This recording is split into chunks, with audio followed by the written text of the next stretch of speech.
Nah, karena itu hati-hati Pak bicara kekuasaan. Jangan Anda selalu bicara akan berkuasa baru Anda tidak pikirkan saya, kan gitu. Kan itu yang sering terjadi itu. Anda sibuk bicara tentang kekuasaan baru Anda tinggalkan saya, kan. Komunisme itu sebenarnya tidak banyak menarik Pak bagi dunia akademisi itu. Saya yakin hanya sedikit saja ilmuwan yang tertarik dengan komunis itu. Dari sisi akademik banyak celahnya itu. Tapi sebagai sebuah strategi, sebagai sebuah gerakan untuk melakukan revolusi, komunisme itu paling bagus itu. Komunisme adalah tempat persembunyian yang paling aman dan tempat untuk melakukan pembalasan yang paling hebat. Kita memang agak rumit karena dari awal para pejuang kita tidak terdistribusi kekuasaannya. Kan baru belakangan kita susul satu-satu, kita cicil satu-satu. Oke, kalau siapa lagi pejuang baru dikasih. Jadi gelar pahlawan itu belakangan ditambahkan dia. Coba bayangkan itu, ya, Hari Pahlawan 10 November dijadikan Hari Pahlawan tapi tidak ada pahlawannya. Aneh kan?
Ya, pertama-tama tentu saya ke garis politik, demarkasi ilmu saya saja, jangan nyebrang kemana.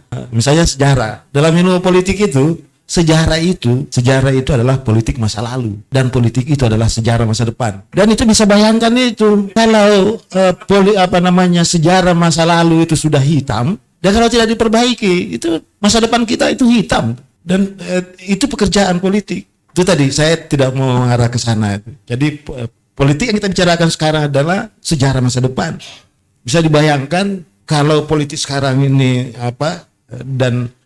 buruk, ya sejarah masa depan kita akan dicatat lagi. Terus itu berulang. Baik, saya masuk sedikit ke wilayahnya. Ini tadi saya hubungkan Prof. Habib tadi. Ini dalam perspektif global sebenarnya ini. Memang ada problem. Karena saya lihat dari 12 item tadi itu, 12 yang direkomendasikan untuk diselesaikan itu, ya saya tidak tahu apakah nanti ada tambahannya lagi ya.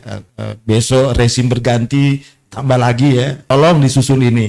Itu sudah final itu. Karena itu proses politik. Memang sulit disangkal bahwa satu yang bicarakan tadi dari awal masalah komunis tadi itu faktor eksternal, itu tidak bisa disangka. Ini bertemu sekali dengan faktor internal, yaitu tidak ada distribusi kekuasaan yang merata di level elit, di tubuh elit para pejuang. Jadi karena itu saya tidak pernah melihat Karmusakar itu pemberontak. Nah, saya melihat ada ketidakpuasan politik akibat distribusi kekuasaan yang tidak merata di level elit. Nah, karena itu hati-hati Pak bicara kekuasaan. Tolong misalnya gini, kalau jangan Anda selalu bicara akan berkuasa baru Anda tidak pikirkan saya, kan gitu. Kan itu yang sering terjadi itu. Anda sibuk bicara tentang kekuasaan baru Anda tinggalkan saya, kan. Ini power Pak. Bisa banyak apa kira-kira yang terpikir. Apa yang terpikir? Nggak usah lah saya tanya keluarganya itu. Apalagi tanya Bung Hatta. Saya saja itu. Kalau seandainya saya Hatta ditanya itu, Mulyadi bagaimana perasaanmu itu ditetapkan Soekarno jadi presiden seumur hidup? Saya bilang saya nggak terima dong. Masa saya wakil presiden seumur hidup? Jadi kalaupun itu penghargaan diberikan saya, tapi jangan diucapkan. Kesalahan-kesalahan seperti itu yang sering kita buat.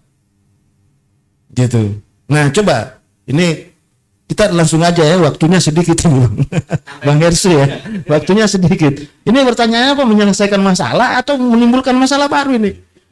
Jangan kayak pegadaian katanya ya. Menyelesaikan Malah sebenarnya justru ada masalah lagi karena mau bayar juga itu. Kalau tidak diambil juga tebusan itu kan. Yang digadaikan itu jadi problem. Jadi, nah ini saya tidak melihat karena saya orang politik. Ketika saya melihat di depan panggung, saya juga melihat di belakang panggung. Gitu tadi. Nah ini ada pertemuan ketidakpuasan politik di dalam negeri, ya, dan keinginan politik global tadi. Ya waktu itu ya, Pak. Jadi perang dingin itu adalah kelanjutan dari perang dunia kedua. Ketika ada negara yang sudah ditaklukkan, nah itu masukkan ideologi itu. Nah disitulah pembelahannya tadi. Saya pikir sekutu itu tidak terpecah. Rusia itu tidak terpecah, Uni Soviet itu tidak pecah dengan Amerika seandainya tidak berbeda ideologi. Karena itu sudah bicara tentang daerah mana yang akan kita jadikan sebagai wilayah jajahan selanjutnya gitu. Iya. Ya, Anda komunisme, ya kan? Gitu. Saya kapitalisme. Dan pertarungan itu sampai sekarang terjadi. Nah, di tempat ini kan saya katakan tadi, liberalisme melahirkan kapitalisme, ya kan? Muncullah oligarki. Ya itu bertanda bahwa negara itu sudah diambil alih oleh kapitalisme. Saya katakan siapa? Musuh bebuyutannya. Komunisme. Komunisme itu tidak pernah tidur.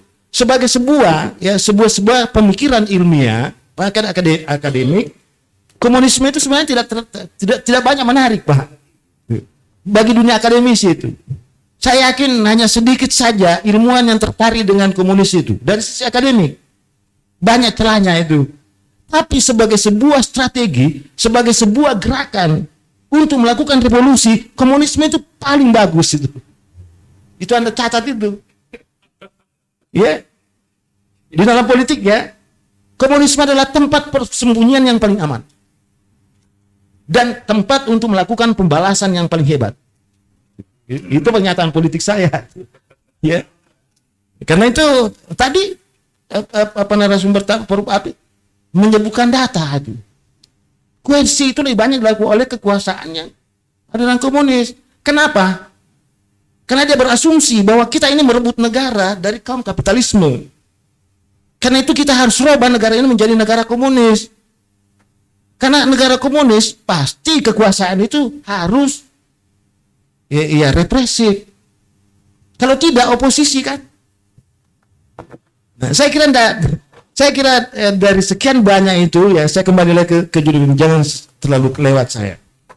Nah, ini kan rencananya setelah di pidato presiden kita tentang 12 pelanggaran HAM berat ini, itu akan dilanjutkan dengan impres khusus sebagai dasar penugasan 17 kementerian dan lembaga untuk melakukan koordinasi dengan institusi di luar itu. Itu nanti itu. Dan kemudian, kalau tidak salah ini informasi di belakang panggung. Presiden sendiri akan mengunjungi ke daerah-daerah tertentu nanti. Ya, daerah-daerah yang menjadi korban. Ada beberapa daerah disebut seperti Lampung, ya, seperti Aceh. Tapi yang menarik, ya, ini akan mengumpulkan korban juga di luar negeri yang kebanyakan di Eropa Timur. Itu belum dijelaskan di mana tempat pertemuannya. Nah, karena dari 12 itu saya tertarik dengan komunisme juga, bicara komunisme ini. Nah, ini kenapa? Ini tidak mudah penyelesaiannya tuh. Kenapa tidak mudah penyelesaiannya? Karena nanti yang implikasi yang pertama adalah terjadi rebutan aku. Aku yang korban. Aku yang korban. Karena itu ada lagi lawannya mengatakan, aku juga korban. Jadi bukan menghindari, tidak ada. Ini kayak borok ditusuk lagi jarum itu. Ya kan? Karena berbicara ini itu berbicara tentang hak korban, Pak. Nah, pemulihan hak korban kan, kalau pemulihan hak korban itu adalah bicara keadilan. Nah, Bapak bisa bayangkan itu tadi. Ya. Presiden akan membentuk impres menjadi dasar 17 kementerian dan lembaga untuk melakukan kerjasama di eksternal. Kemudian dia akan kunjungi dalam negeri, di luar negeri. Kemudian akhir bulan sebelum bulan Maret kalau tidak salah sebelum akhir bulan ini akan ada pembentukan satgas. Ya, semacam satgas khusus untuk mengevaluasi dan memantau tadi item-item yang ditawarkan oleh tim yang dibentuk ini. Dan yang khusus untuk penyelesaian yudisial itu Presiden meminta kejaksaan berkoordinasi dengan Komnas HAM. Ini juga problem secara politik. Kenapa? Karena dua lembaga ini melanggar teori diferensiasi fungsional dan diferensiasi struktural yang pernah saya katakan di tempat ini. Jadi ada nanti perbedaan implementasi norma ketika Komnas HAM dan kejaksaan menafsirkan apa itu bukti dan apa itu peristiwa. Dalam soal penyelidikan dan penyidikan pasti beda. Contoh, ya. Contoh. Ini contohnya ini di eranya Prof. Habib tadi itu menetapkan kasus Tanjung Priok sebagai satu pelanggaran HAM berat. Nah, di era ini tidak muncul kan? Tidak muncul itu. Padahal itu kekerasan dilakukan, itu konflik vertikal. Penguasa dengan masyarakat, negara dengan warga negara, pemerintah dengan masyarakat. Nah, yang dibicarakan di sini komunisme adalah kelompok warga negara dengan warga negara yang disebabkan oleh sebuah kebijakan. Jadi mungkin banyak yang marah kalau saya mengatakan ya peristiwa komunis yang kita bicarakan ini 65 itu bukan pelanggaran HAM. Pasti banyak sekali yang marah kali. Gitu. Karena dia mengatakan itu pelanggaran HAM berat. Saya mau masukkan itu adalah konflik horizontal. Konflik politik horizontal. Saya banyak meneliti konflik di Indonesia, sesungguhnya tidak ada konflik primordial. Tidak ada konflik suku, agama, sara, tidak ada itu. Malah setiap secara kultural, misalnya ini, ya, malah konflik itu diselesaikan dengan mekanisme damai. Misalnya di Toraja, kalau orang berkonflik, itu ada tradisi memotong ayam, dikasih darahnya. Mereka tidak berdarah-darah, Pak, menyelesaikan konflik. Dia makan daging sama-sama, potong ayam.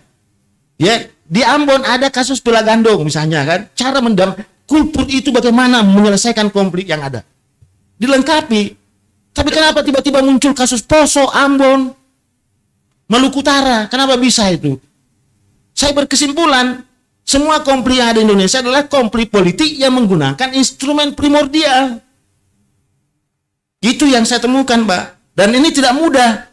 Kenapa? Nah, kita bicara tentang teori konflik politik. Karena banyak orang tidak memahami konflik politik. Dia mencampur baurkan antara konflik sosial. Konflik politik itu pertama, ada dua kelompok yang berkonflik. Kelompok. Bukan elit yang berkonflik. Kelompok yang itu. Yang kedua, dia dipicu oleh kebijakan politik. Gitu. Karena itu tidak bisa diselesaikan dengan mekanisme yudisial, hukum. Tidak bisa diselesaikan. Memang dalam penyelesaian dalam teori konflik, penyelesaian, model pendapat pengadilan memang yang terakhir. Tapi dendam itu ada dalam diri. Dalam penyelesaian konflik, teorinya itu yang pertama itu ada namanya pendapat internal. Kedua pendapat ini harus disamakan. Dua kelompok berkonflik ini didamaikan dengan, tapi ingat ada syaratnya satu, namanya mediator. Dan tidak mungkin pemerintah menjadi penengah. Tidak mungkin. Kenapa? Karena konflik politik disebabkan oleh kebijakan. Pemerintah sudah terlibat di dalamnya. Jadi tidak mungkin dianggap adil. Itulah sebabnya separatisme Aceh itu diselesaikan dengan juru damai dari luar. Konflik Poso menggunakan Yusuf Kala, bukan negara itu. Gitu. Karena dia harus menyediakan satu mekanisme ketika pendapat internal tidak tercapai, maka ada pendapat gabungan. Model ini model-model penyelesaian konflik. Ada model pendapat internal, ada pendapat eksternal, ada pendapat gabungan, dan ada pendapat model dominan. Nah ini saya kira saya tidak mau terangkan dijelas. Tetapi mekanisme yang dipakai oleh penguasa sekarang, rezim sekarang untuk menyelesaikan itu, saya baca dari depan panggung ke belakang panggung, ya justru menimbulkan masalah. Masalahnya di mana? Yaitu tadi akan banyak muncul, saya juga korban, aku juga korban. Akibatnya rebutan aku. Ya kan? Nah, yang jadi problem adalah siapa yang mengorbankan Anda? Itu nggak ditemukan itu. Siapa pelakunya? Siapa yang mau dihukum? Gitu itu. Itu kan, ini dalam politik. Gitu tadi. Nah, yang kedua, ya, yang korban ini pasti akan menuntut rehabilitasi, Pak. Anda bisa bayangkan. Ya, ke depan nanti ketika komunis dikatakan korban, ya, orang-orang yang penganut komunisme dulu dikatakan korban, maka dia bisa meminta bahwa seluruh sejarah dirubah. Karena merugikan saya. Bapak mau merubah semua sejarah-sejarah. Itu salah satu implikasinya, Pak. Dan dia minta nanti, dirikan saya monumen. Dirikan saya monumen sebagai bukti kekerasan itu. Itu terus diperingati lagi. Lubang buaya tutup aja gitu. Iya, pasti itu. Lubang buaya tutup. Semuanya itu. Film dilarang. Dan akan muncul nanti banyak lagi proyek-proyek. Ya, bagi orang akademisi telepon koin, ya, intelektual yang mencari duit, pasti banyak tuh sponsor yang memberikan duit untuk itu pemulihan nama-nama tadi. Bahwa komunis itu bagus, komunis ini, komunis ini. Pasti itu. Akhirnya Pancasila ditinggalkan. Kita kehabisan waktu lagi. Ya. Karena akan kita beralih tadi dengan bacaan-bacaan tadi disajikan bahwa komunis itu bagus, komunis itu bagus itu. Komunis itu tidak bertentangan. Akan muncul lagi nanti ilmuwan-ilmuwan telepon koin. Intelektual pencari keuntungan tadi. Nah, itu menambah panjang masalah, bukan menyelesaikan masalah itu, Pak. Dari perspektif ilmu politik gitu. Ya, saya kira itu Bang dulu ya. Dan tidak terlalu banyak dulu karena ya, jadi kita memang agak rumit karena dari awal para pejuang kita tidak terdistribusi kekuasaannya. Kan baru belakangan kita susul satu-satu, kita cicil satu-satu. Oke, kalau siapa lagi pejuang baru dikasih. Ya kan? Jadi gelar pahlawan itu belakangan ditambahkan dia. Bisa bayangkan itu. Ya. Hari pahlawan 10 November dijadikan hari pahlawan tapi tidak ada pahlawannya. Aneh kan? Itu pertanyaan saya, kenapa Bung Tomo terlambat? Nanti tahun 2000-an ditetapkan dia jadi pahlawan itu kan. Karena ada tuntutan. Itu tandanya itu bahwa tidak ada distribusi kekuasaan di level elit. Saya baca baik-baik bukunya itu bukunya catatan tangannya itu Karl Musakar itu. Ya, itu sebenarnya kepedihan itu, Pak. Dia mengatakan begini, tidak ada gunanya saya berjuang. Tidak ada gunanya Indonesia ini. Kalau toh yang Anda masukkan Indonesia seperti itu, saya tutup, tidak ada gunanya. Kita ini kan bangsa imajinasi yang besar. Yang bangsa asli itu ya bangsa Jawa, bangsa Sunda, bangsa Batak, bangsa Bugis. Itu bangsa asli. Kita turunkan derajatnya menjadi suku. Karena kita membangun bangsa besar. Namanya bangsa Indonesia kan. Dengan dasar bahwa kita sama-sama senasib, pernah dijajah gitu. Pernah menderita. Karena kita itu mau sejahtera, kita mau makmur. Lalu tiba-tiba ada dua ideologi besar berkelahi. Kapitalisme dan komunisme. Justru kita korbannya. Itu yang terjadi. Kenapa kita tidak perbaiki politik pangan? Kenapa kita tidak perbaiki politik lahan? Politik maritim. Supaya bangsa kita menjadi besar. Ya. Enggak. Ini kita blok timur, blok barat. Ya kan? Kita kalau bukan Amerika ke China. Kenapa enggak mau tuh? Jepang itu yang pertama, Pak. Jepang itu maju cuma satu. Dia marah sekali kepada China karena dia membuka diri terhadap kebudayaan barat. Makanya dia lawan habis-habisan China itu. Itu awalnya itu Jepang itu. Dan ketika dia rata dengan tanah yang diperbaiki dulu, mentalnya lagi orangnya, manusianya lagi. Ya. Oke, 20 tahun kita akan bangun kembali. Tapi perbaiki dulu mentalmu. Ya. Yang diselesaikan adalah politik pangan. Bangun industri. Ke negara lain tidak ada investor, tidak ada utang itu. Setelah untung Jepang, setelah banyak keuntungan didapat dari industrinya, apa dilakukan? Barulah dia bangun infrastrukturnya, jembatannya, kereta api cepatnya itu. Jadi tidak ada pinjaman. Baru dia berkampanye bahwa Jepang itu manusia baik, Jepang itu budayanya baik, negara tujuan sekarang. Setiap orang bermimpi ke Jepang. Kenapa kita membangun desain tidak didesain seperti itu? Itu yang saya heran tuh. Buat apa menjadi bangsa ini? Sumber daya alam, sumber daya manusia, sumber daya buatan kita tidak miliki. Kita tidak sejahterakan untuk Indonesia itu. Itu problemnya dan itu akar masalahnya. Ya, terakhir saya mau tutup. Kata Thomas Hobbes, hanya ada 2 penyakitnya manusia itu. Ya, senang dipuji, ingin dipuji, dan hasratnya tadi. Dia menuruti hasratnya. Keinginan. Jadi memang bersifat material.